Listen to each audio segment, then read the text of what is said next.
Hello, everybody. This is the San Francisco Don's weekly report on BayAreaSportsWeekly.com and Don's TV. And the person on my right, you may think it's Coach Nino Giarratano. It is not.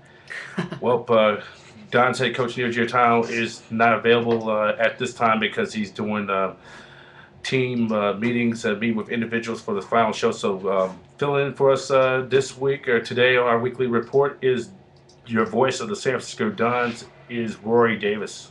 Thanks for having me, B-Dog. It's a pleasure to Professor be here. B, yeah. All right. So it's the Davises, it's Davis and Davis. The Davis and Davis show. So how's everything going with you first year on the Hilltop? Yeah, it's been awesome. I can't complain. It's been a wild ride. Hard to believe there's only 3 games left in the season so far. 3-game series against St. Mary's starting on Friday at 3 p.m. and then wrapping things up on Sunday, and then we got the end-of-year banquet following the game on Sunday night. So we're coming to a close. Yeah, unfortunately, mathematically, due to what happened last weekend, over the weekend at the LMU Pepperdine series, that pretty much sealed San Francisco's fate of repeating as West Coast Conference champions because with as a virtue of Pepperdine taking 2 out of 3 down in Los Angeles against the LMU Lions down in Loyola Marymount down in LA, it's all set up down for the just like last year when San Francisco took on the Gonzaga Bulldogs, 2 out of the best of 3. The winner of the 2 of the best of 3 games will win the West Coast Conference championship and guarantees an automatic berth. But looks like both of these 2 teams, Pepperdine and San Diego, is going to get in regardless what happens on Sunday. And depending what they do, San Diego, who's ranked 19th coming in. Yeah, 20th, 19th, around there. If some other things happen, goes their way, they could leapfrog from 19, maybe go to 16, depending on what happens in the conference tournaments this week around the country. Still have an outside shot of maybe hosting a regional. Yeah, I mean they're a real good baseball team. They came up here and took 2 out of 3 against us. Thankfully, Abe Bob really buckled down in that Sunday series finale start and salvaged the series for the Dons and came away with 1 win. But they're a good baseball team. They got 3 good pitchers at the front end. They got shutdown closer in Wagner in the back end. He's top 20 in the nation in saves, and then they got Chris Bryant, who's just hitting the cover off the ball. So they're top to bottom. They got a real solid team. So we're back to the Dons. San Francisco coming in there. If they win all 3 and the loser gets swept in that Pepperdine series, they still have an outside chance of finishing second and finishing 15-9. Even if they finish 15-9, at best they could do no better than 3rd right now.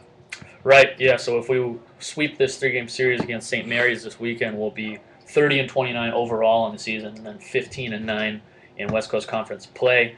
If one of the teams gets swept in the Pepperdine San Diego series, then the Dons will finish second. So that's probably our best bet right now. And second is nothing to scoff at in a very good West Coast Conference, especially in 2012. Even 3rd place is not that bad, but no. If you look back of it, what went wrong for the reigning, probably going to be no longer by the end of Sunday for the reigning champion Dons. What happened this past year? What was their biggest number? What went wrong at times? Well, I think early on in the season, unquestionably, it was the defense. Defense was not very good, but you look at the stat sheet right now, San Francisco's leading the West Coast Conference in defense, so it's been a tale of 2 halves. Early on in the season, defense really cost us a lot of baseball games. And now here in the last half of the season, we've been playing lockdown defense. It's been amazing to see the transition that this team has put forth. And then the pitching's always been there all year long from start to finish. We've had one of the best staffs, not only in the West Coast Conference, but in the nation. And then the hitting, as of late, has really started to come on as well. So right now, we're playing some of the best baseball we have all year long. I've wished this would have been like 6 weeks ago. Yeah. That was the biggest problem offensively. I mean, we were at the beginning of the year. Be honest, Rory, when this team was 6-2, what were your aspirations at the beginning when they won 6 of their first 8 games? When we won 6 of 8, I was thinking repeat. 2012 conference champions, 2-time champs in a row. So those aspirations were, I think, what everybody had in mind, coaching staff all the way down to the last player on the bench. And then I think what really started the tailspin was that series against down at the Aztec tournament down in San Diego, where they had a 5-1 lead, and their defense just totally collapsed. And I talked to Nino multiple times about that. He did some talking about the bringing in those reserves, and he made some mistakes on that. And he told me off air that he will never do that again. Well, that was really early on in the season. It was a very tough tournament down in San Diego. Some very good teams that the Dons played against, but I think what the Dons did very well was they used that tournament as a building block in the series. That was really it's got to be a positive. Got to Yeah. be a positive, but I think the worst was losing 12 out of 15 was the key, and then losing 5 of your first 6 games in conference play really did them in, and not picking up any ground when they really had to, going 0-3 against Portland. In fact, going 0-5 of that first leg of the road trip, getting swept by Portland, and losing your midweek games 0-5 on the Easter weekend, then wrap around with Portland on the midweek was really the key. Yeah, that Portland series was a killer for us. It was a very close-fought series. Tremendous 2 runs pitching. or less. Yeah, tremendous pitching. Coach Moore keeps on telling me till this very day that was one of the best pitch series for the Dons all year long, but bounces just didn't go our way. So really, if we get 2 out of 3, maybe even 1 out of 3 in Portland, this is a whole different scenario. I think they'd be probably 1 game, at the very worst, be 1 game out and still have a chance of it.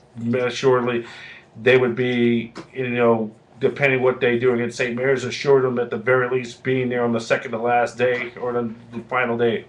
Yeah, I think you said it exactly right. I mean, this division is very close, top to bottom.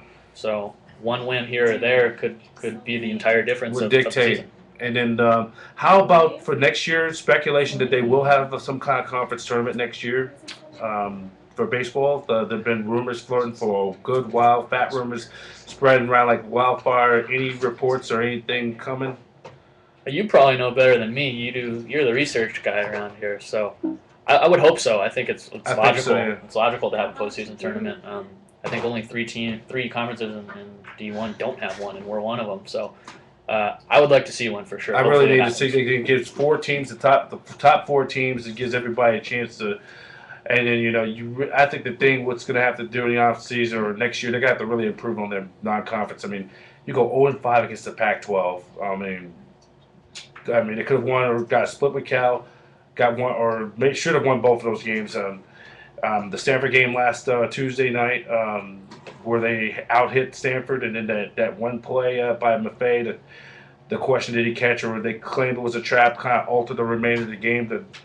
The Cardinals score 5 unanswered runs in the final 3 innings, and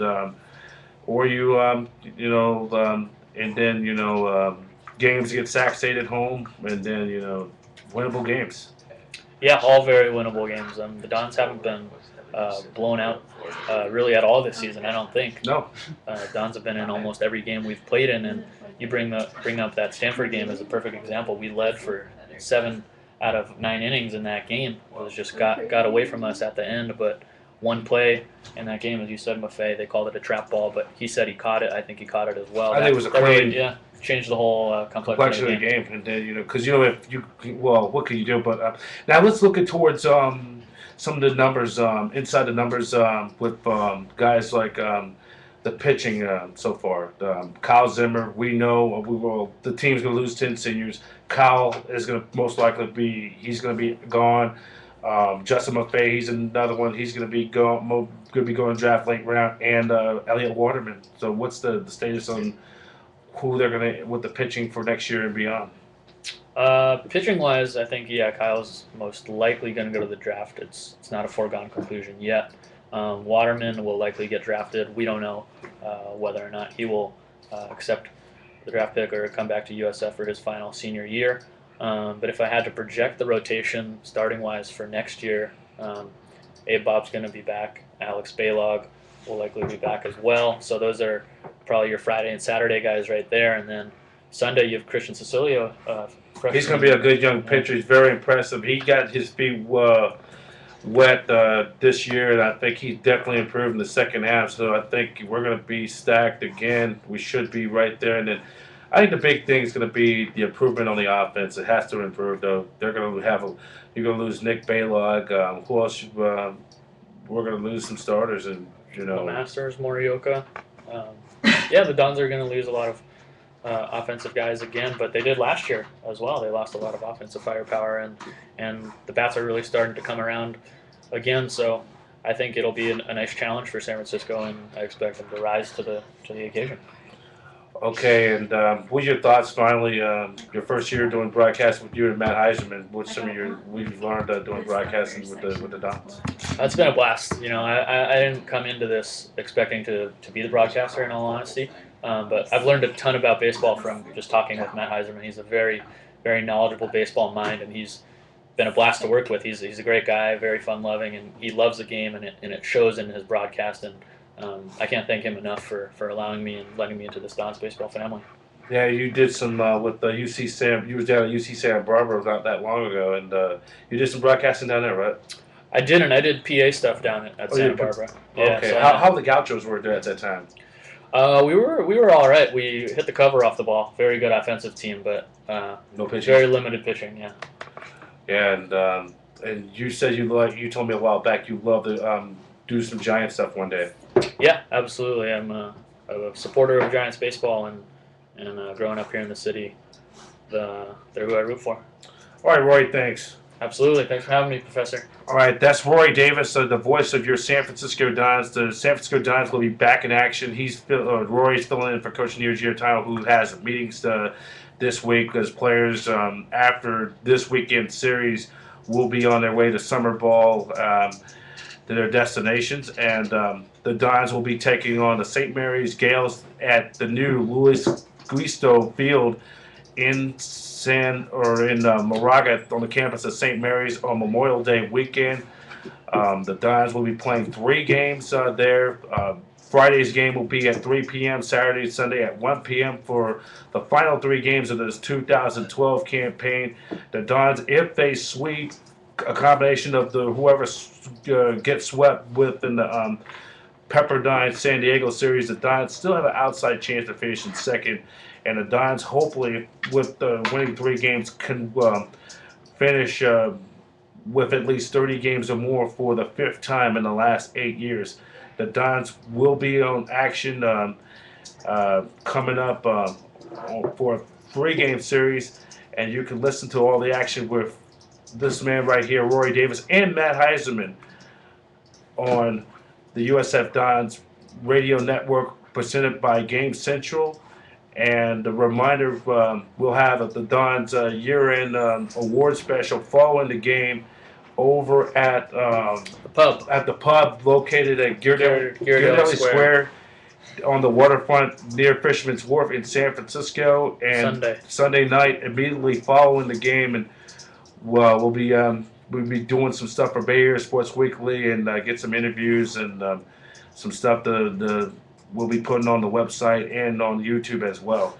So if you want to listen to the game, in case you're not coming out there, taking the Bay Bridge all the way out there to Contra Costa County to Moraga, listen to USFDons.com. The Dons still have an outside shot to win 30 games and finish the season on a positive note. The Dons, since losing 12 out of 15, are 11-5 during this stretch and really want to finish strong to build some momentum into the off season. So that is that. And finally, I would like to make an announcement, and we have not made this official, that I will be stepping down. This will be my final 3 games covering the Dons, on which I've been doing for the last 14 years. That I will be stepping down the following Sunday. We will be back doing Coach's final year-end review with them, and we will be also be hopefully be covering the MLB draft, where Kyle Zimmer will be drafted. So this will be my final 3 games as a reporter for the Dons. I've been covering for 14 years, and I've been doing a lot of praying, and it's kind of time to step aside and let kind of trying to expand BayAreaSportsWeekly.com, and we'll be I will definitely be back doing the fall when they have Don's alumni weekend and doing the golf tournament, and some other special events for Don's baseball. So um, I will be, I'll still be part of Don's family, but 14 years after a while, it's time to step aside, let someone else fresh come in. So that will do it. Don's play St. Mary's the final 3 games. Reminder: the NCAA College Baseball Regional Selection Show will be coming up Monday morning at 9:30 p.m. Pacific Standard Time on ESPNU. Yeah. We'll be having some reports where most likely Stanford will be hosting a regional. If they control their own fate, if they win out this weekend, we'll be giving all reports and all the news on where the site regionals and all that. Bay Area Sports Weekly is your 24-hour sports news service. For Rory Davis, I'm Brian Professor B. Davis. This has been the USF Don's Weekly Report on Don's TV and BayAreaSportsWeekly.com, your 24-hour news service.